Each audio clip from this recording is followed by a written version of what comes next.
ఓం శ్రీ గణేశాయ నమః. శ్రీమాత్రే నమః. శివాయ గురవే నమః. శ్రీకృష్ణ పరబ్రహ్మణే నమః. శ్రీరామాయ నమః. శ్రీ గురుభ్యో నమః. యత్ర యోగీశ్వర కృష్ణో యత్ర పార్థో ధనుర్ధరః తత్ర శ్రీ విజయోర్భూతిః ధ్రువా నీతిర్మతిర్మమ. ప్రియ భగవద్బంధువులారా, డిసెంబర్ 21వ తేదీ ధ్యానయోగ దినోత్సవం. ఆ సందర్భంగా ధ్యానం అంటే ఏంటి, దాని యొక్క ప్రయోజనాలు ఏంటి అనేటువంటి విషయాలని, పెద్దలు అందించినటువంటి విషయాలని మీతో పంచుకునే ప్రయత్నం చేస్తాను. ఒక హింస లేనటువంటి సమాజం, రోగాలు లేనటువంటి శరీరం, గందరగోళం లేనటువంటి మనస్సు, ఆటంకాలు లేనటువంటి బుద్ధి, గాయాలు లేనటువంటి స్మృతి, దుఃఖం లేని ఆత్మ, వీటన్నిటికీ కావాలి అంటే మనకి ఇవన్నీ అందించేటటువంటి ఏకైక సాధనం ధ్యానం. ధ్యానం అనేది మన యొక్క ఆత్మకి ఆహారం లాంటిది, మన మనస్సుకి శక్తిని ఇచ్చేటటువంటిది. అంతేకాదు, మన శరీరానికి ప్రజ్ఞనిస్తుంది. ధ్యానం అంటే కేవలం ఏకాగ్రత మాత్రమే కాదు, కూర్చొని ఆలోచించడం లేదా ఊహించడం కానే కాదు. ధ్యానం అనేది ఒక లోతైనటువంటి విశ్రాంతి, చైతన్యపూర్వకమైనటువంటి విశ్రాంతి. చలనం నుంచి నిశ్శబ్దానికి, శబ్దం నుంచి నిశ్శబ్దానికి చేసేటటువంటి ప్రయాణం ఏదైతే ఉందో అది ధ్యానం. మన అసలు స్వభావమైనటువంటి ఆ ప్రశాంతతకి తిరిగి చేరుకోవడం, అదే ధ్యానం. ఉద్వేగం లేకుండా వచ్చేటటువంటి ఆనందమే ధ్యానం. ఆందోళన లేకుండా వచ్చే ఉత్సాహమే ధ్యానం. మన శరీరం మీద, మనస్సు మీద ఈ ధ్యానం కలిగించేటటువంటి ప్రభావాన్ని గురించి ఇప్పటికే అనేకమైనటువంటి శాస్త్రీయ పరిశోధనలు జరిగాయి, నిరూపణ కూడా అయింది. ఒక అధ్యయనం ప్రకారం ధ్యానం ప్రారంభించినప్పుడు మన మెదడులో ఉండేటటువంటి అమిగ్డాలా అనేటువంటి ఒక భాగం క్రమంగా చిన్నదైపోతుంది. ఈ అమిగ్డాలా అనేటువంటిది పెద్దదిగా ఉన్నప్పుడు మనం ఆందోళనలకి, భావోద్వేగాలకి, సమతౌల్యం దెబ్బతినే పరిస్థితికి వచ్చేస్తాం. అట్లాగే ధ్యానం చేయటం వల్ల మన మెదడులోని గ్రే మ్యాటర్ పెరుగుతుందని శాస్త్రవేత్తలు చెబుతున్నారు. ఈ గ్రే మ్యాటర్ అనేది సమాచార విశ్లేషణ చేయడానికి, కండరాల నియంత్రణ కోసం, మన స్మృతి, భావోద్వేగాలని నియంత్రించేటటువంటి గొప్ప పదార్థం ఈ గ్రే మ్యాటర్. మ్యాటర్ అంటే పదార్థం. నిరాశ, నిస్పృహలతో బాధపడుతున్నటువంటి ఎంతోమంది బెంగళూరులో ఉండేటటువంటి ఆర్ట్ ఆఫ్ లివింగ్ మేము చాలాసార్లు వెళ్ళాం. వారి యొక్క కార్యక్రమానికి మా శ్రీమతిని కూడా ఒక 3 రోజులు 5 రోజులు పంపించడం జరిగింది. అప్పుడు నేను గుండె ఆపరేషన్ చేయించుకొని ఉండటం వల్ల ఆమెను మాత్రమే పంపించా. ఆర్ట్ ఆఫ్ లివింగ్ మాకు ఒక 30 కిలోమీటర్లు ఉంటుంది బెంగళూరు, మేము ఉండే దగ్గర. ఆ సంస్థ ద్వారా ధ్యానము సాధన చేసిన తర్వాత చాలామంది మెరుగయ్యారు.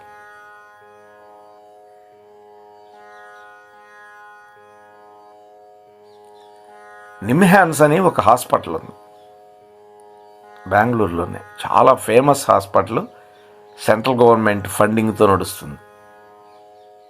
ఆ నిమ్హాన్స్ వాళ్ళు కూడా ఈ కుంగుబాటు అనేది ఉంటుంది కదా, డిప్రెషన్, దీనికి లోనయ్యే వాళ్ళకి సుదర్శన క్రియను ఒక పరిష్కారంగా సూచించింది.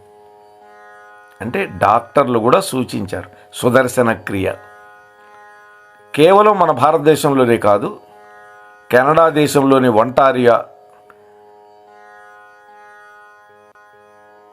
కాకుండా అనేక దేశాల్లో, ఒంటారియో సహా అనేక దేశాల్లో ఒక చికిత్సా విధానంగా దీన్ని ఉపయోగిస్తున్నారు కుంగుబాటుకి.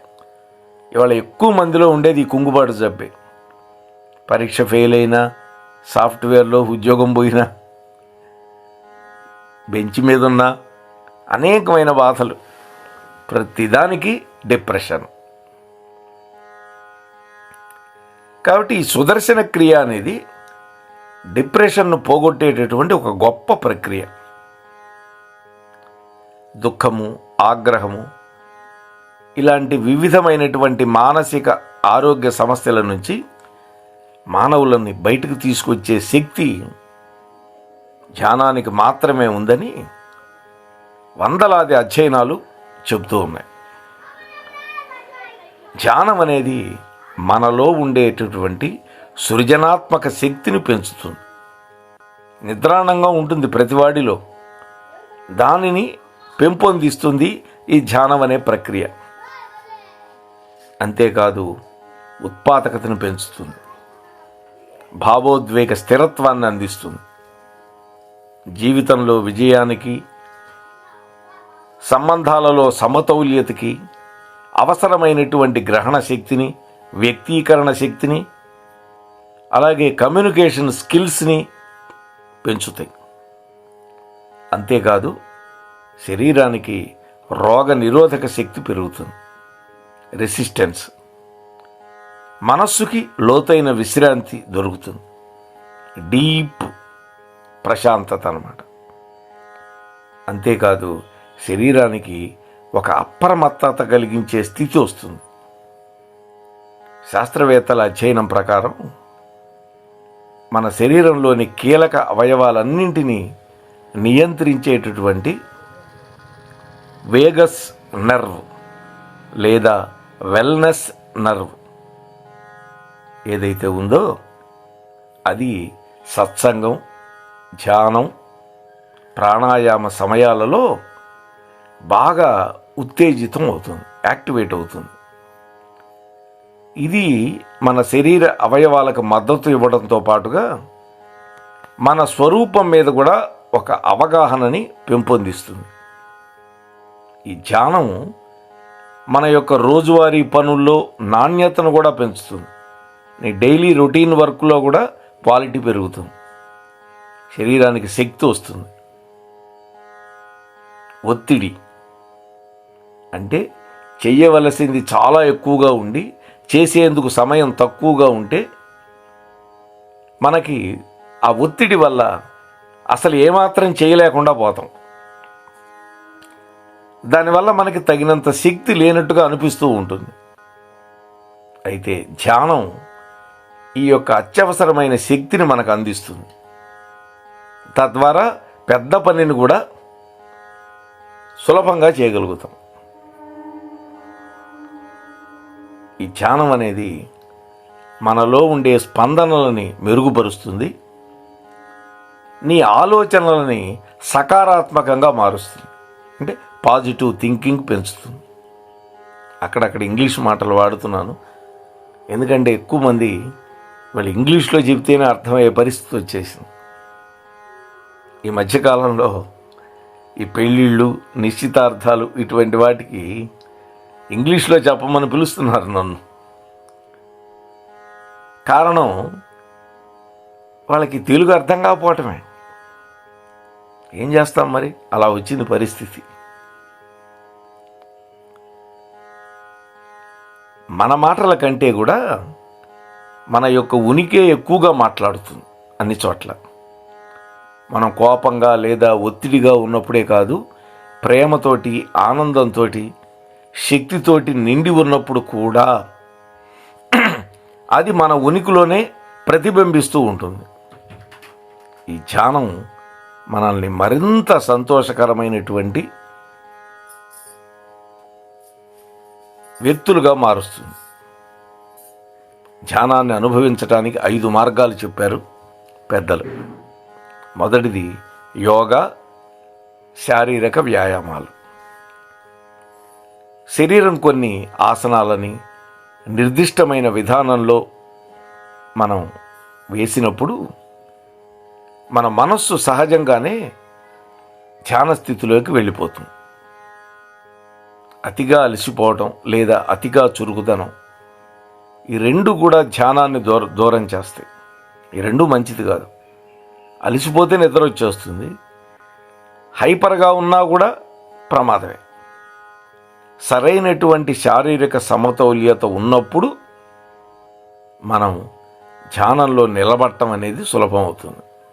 రెండోది శ్వాస సాధనలు, ప్రాణాయామం. శ్వాస నెమ్మదిగా, లోతుగా, నియమబద్ధంగా ఉన్నప్పుడు మన యొక్క మనస్సు ప్రశాంతంగా మారుతుంది. అప్పుడు ధ్యానంలోకి అవలీలగా వెళ్ళిపోగలుగుతాం. అందుకని శ్వాస మీద ధ్యాస పెట్టండి అంటారు కదా. 21,600 సార్లు శ్వాసించాలి అని శాస్త్రం చెబుతుంది ఒక రోజులో. ప్రాణాయామ ప్రక్రియ ద్వారా వాటి సంఖ్య గనక తగ్గించుకోగలిగితే ఆయుర్దాయం పెరుగుతుంది. గతంలో మహర్షులు ఇదే పాటించేవాళ్ళు. ఇక మూడోది ఇంద్రియానుభవాలు. 5 ఇంద్రియాలు ఉన్నాయి మనకి: దృశ్యం, శబ్దం, వాసన, రుచి, స్పర్శ. ఈ 5 ప్రక్రియలు ఏ ఇంద్రియానికైనా మనం లొంగిపోయినప్పుడు కొన్ని క్షణాల పాటు మన మనస్సు నిశ్చలమైపోతుంది. ఒక దృశ్యం మీద మనది పడింది చూపు, అప్పుడు నిశ్చలమైపోతుంది.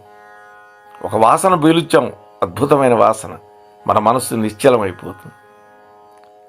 కొన్ని క్షణాల పాటు ఈ విధంగా మనస్సు లొంగిపోయి నిశ్చలమవుతుంది. ఆకాశాన్ని చూస్తూ ఉండడం, సంగీతంలో పూర్తిగా లీనమైపోవడం, ఇవన్నీ కూడా ధ్యానంలోకి వెళ్ళేలాగా చేస్తాయి మనల్ని. నాలుగోది భావోద్వేగాలు. లోతైనటువంటి నిస్సహాయత, తీవ్రమైన కోపం, ఇంకా అంతా అయిపోయింది అనేటువంటి ఒకానొక స్థితిలోకి తీసుకువెళ్ళిపోతాయి. ఆ క్షణంలో నిరాశ. ఆ నిరాశ నుంచి హింసలోకి జారిపోకుండా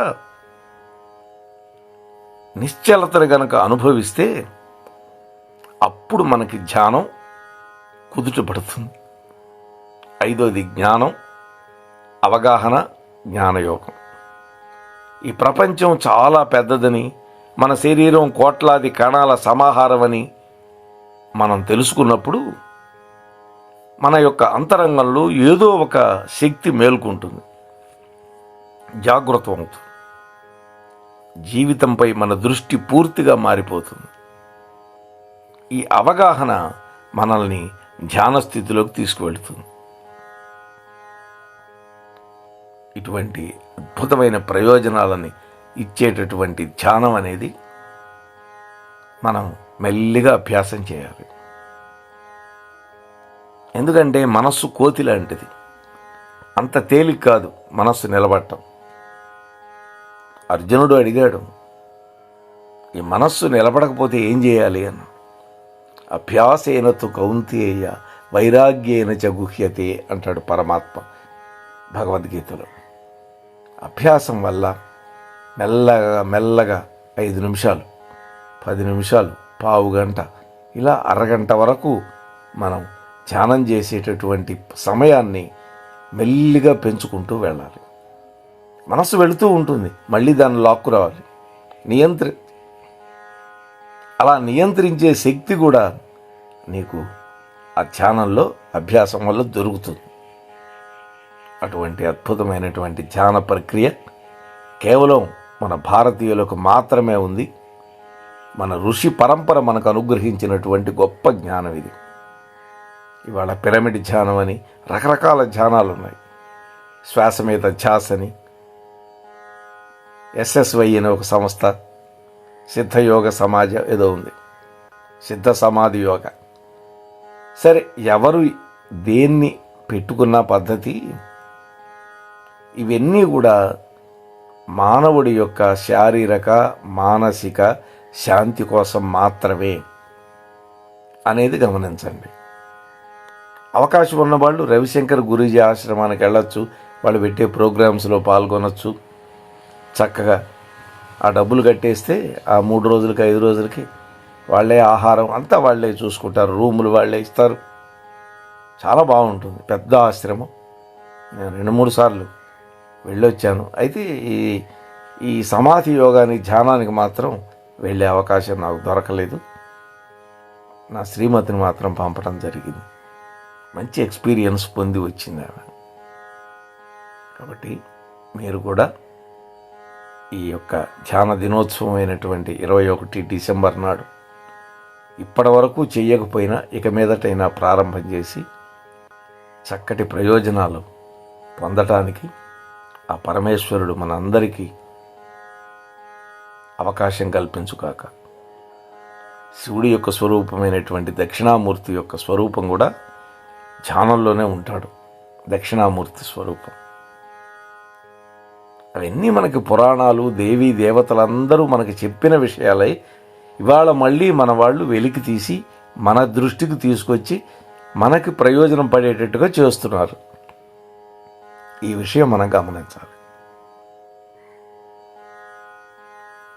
స్వస్తి సర్వేషాం. మన మోహనవాణి కార్యక్రమాలు మీకు నచ్చినట్లయితే వెంటనే ఒక లైక్ చేయండి, అలాగే కామెంట్ చేయండి, ఎక్కువ మందికి షేర్ చేయండి. సబ్స్క్రైబ్ చేసుకోకపోతే వెంటనే మన ఛానల్కి ఇప్పుడే సబ్స్క్రైబ్ చేసుకోండి. ధన్యవాదాలు.